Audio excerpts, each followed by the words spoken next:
everything's coming through good. If you're on here and if you're interested in conversing with me down below, feel free. I have this in portrait. I've taken from portrait mode to landscape mode because I think it might be a little easier to see.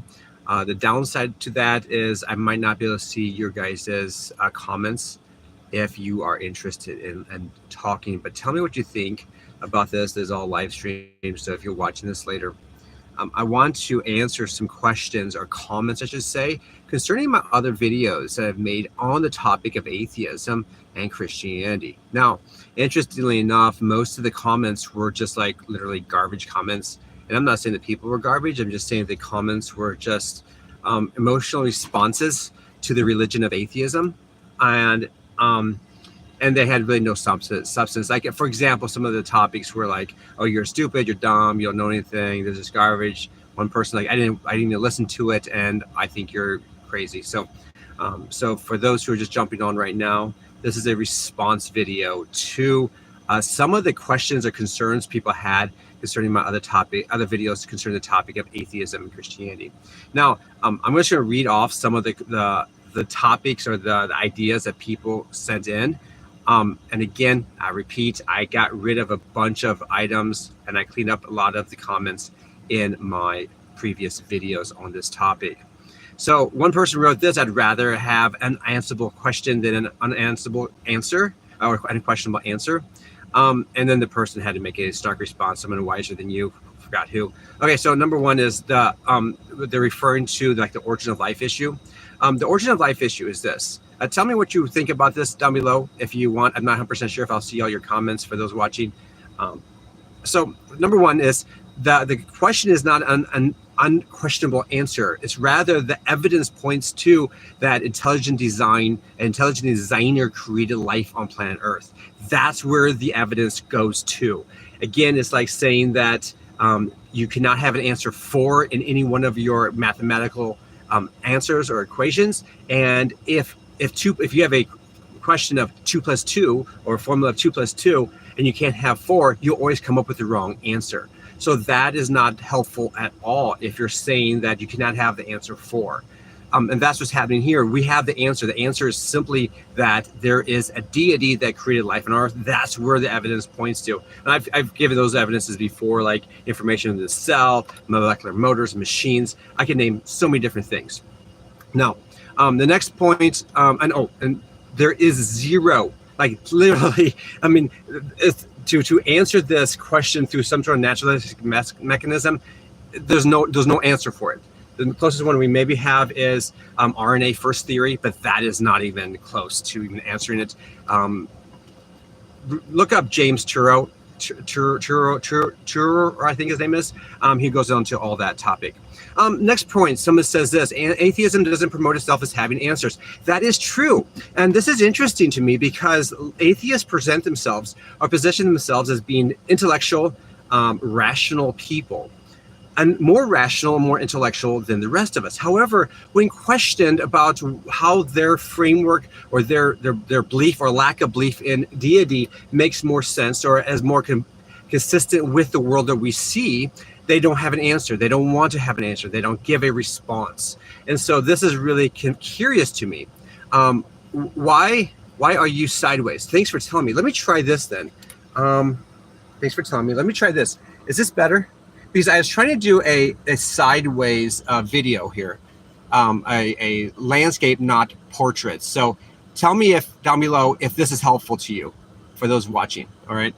I'll just do a portrait. I'm not sure why it's not rotating correctly. All right, let's try this again. Okay, great. He says yes. Looks like it looks better. Thanks for the response there. Atheism doesn't promote itself as having answers, and this is strange to me because atheists, again, position themselves as like, I'm the rational one, I'm the intellectual one, and if this is the case, then they should have answers to a lot of these big questions. Hey, how are you doing, Ruben? Thanks for the feedback there, guys. So atheism doesn't promote itself as having the answers. I also say it's not rational because, for example, one of the main arguments that they give me for the origin of life is I don't know how life started on planet Earth, but I do know that we will find out someday through some sort of naturalistic mechanism. That is literally the definition of a naturalism of the gaps argument. Like, that is naturalism of the gaps. Thanks for subscribing, Ruben. That's amazing. Feel free to keep commenting down below. All right. The godless world makes much more sense than the world that contains God due to Occam's razor. Now, again, this is true if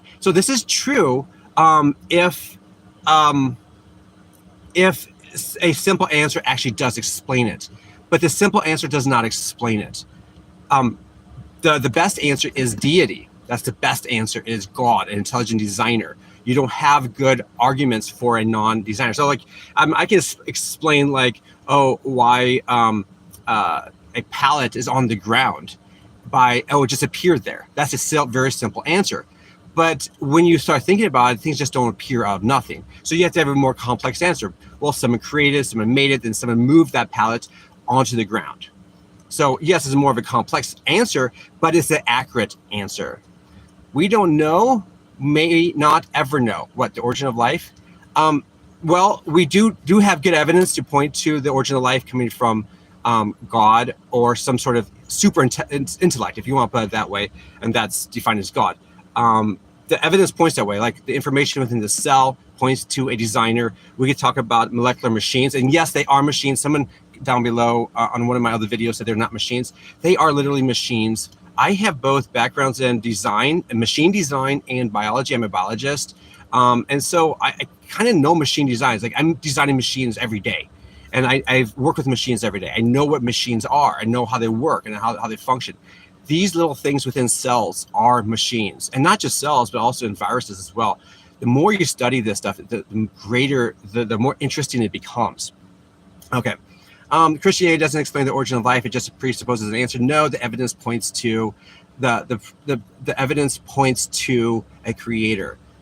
There's plenty of scientific paper, going back to Blaster, Mr. 80, please provide a scientific paper that concludes a creator. Well, go look up, there's a number of journal articles on this. But first off, a journal article is not the gold standard for evidential reasoning, number one, but it is a good way of finding truth or finding the answers to stuff.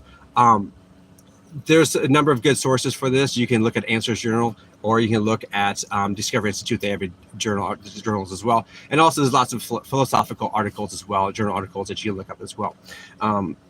But you probably won't accept that if you don't accept rational arguments for this, then I don't know what to say. Atheism doesn't claim to have answers. Again, someone else says the same thing. Atheism doesn't claim to have answers. And yeah, it doesn't claim a single thing. Yeah, that's my point. Atheism is irrational. It doesn't hold up under tough scrutiny.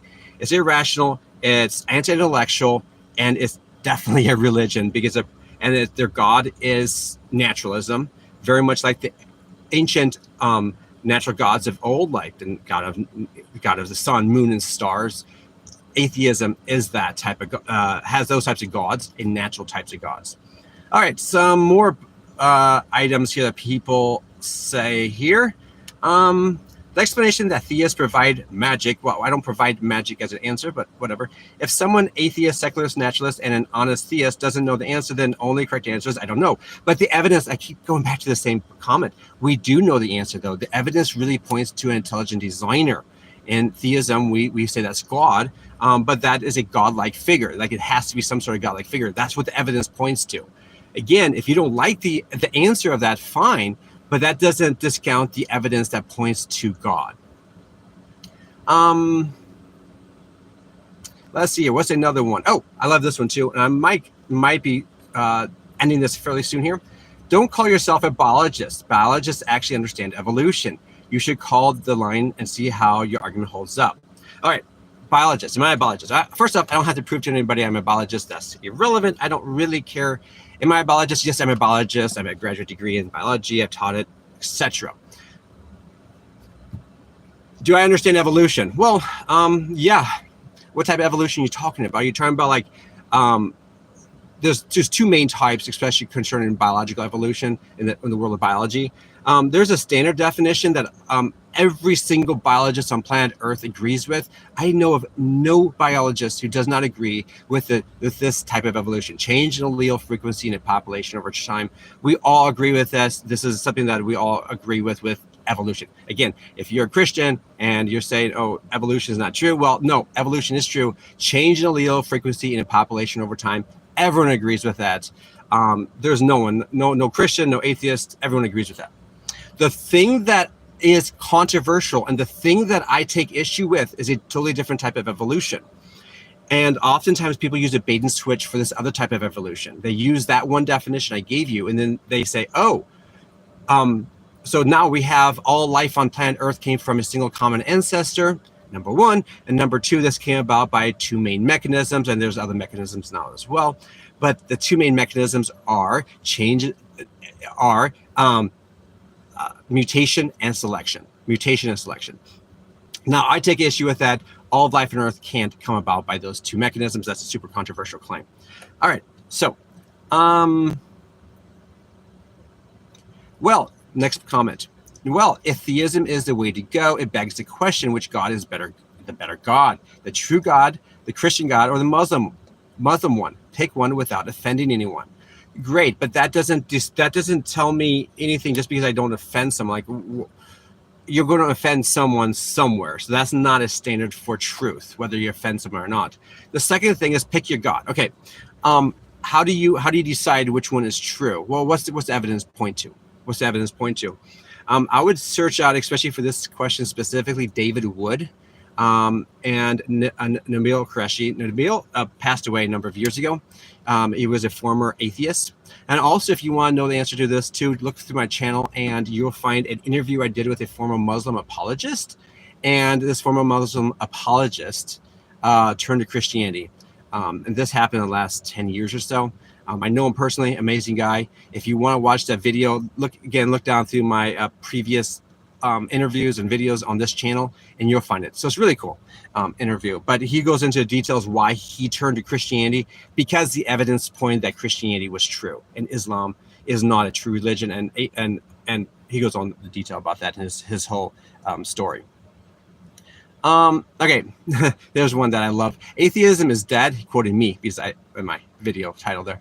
I'm not convinced that God exists. Okay, great, fine. Okay, I have to break it to you, dude. I'm still very much alive. You notice that I said atheism. I didn't say atheists. All atheists are, no, I didn't say that. I said atheism as a concept doesn't hold up under tough scrutiny. It cannot answer stuff. It's irrational. It's anti-intellectual. It's based itself on the naturalism of the gaps types of arguments. It doesn't explain anything. It's a failure of intellect. Like, you just cannot have a good, as you can see it, some of the comments of some of my other videos on this topic, the comments are hilarious because they're just spouting all sorts of crazy stuff like, you're crazy, you're dumb, etc. It's like, okay, fine. But those people are not really adding to the discussion. I'm just reading off to you the few comments that are actually helping us with the discussion here. All right. I think that is enough for now. Tell me what you think down below, whether this is live. Any questions before I leave this? Ruben or anybody else who's commenting, you have any questions, comments, thoughts? He says, subscribed and liked. Thank you, Ruben. If you have any questions, feel free to comment down below. And if you're watching this after the live, feel free to ask questions down below. Be respectful, no vulgarity, because I delete those types of comments pretty quick. And have something substantive. If you're going to criticize something I say, feel free, but just don't use vulgarity, and give a good, solid, thoughtful response. All right, talk to you later. And if you haven't followed this channel yet, feel free to follow the channel. Also, don't forget to check out the iApologia, a quick guide on why I think science points to the creator. All right, it's down below in the comments. If you sign up to my email list, you'll get that. So again, have a great day and talk to you later.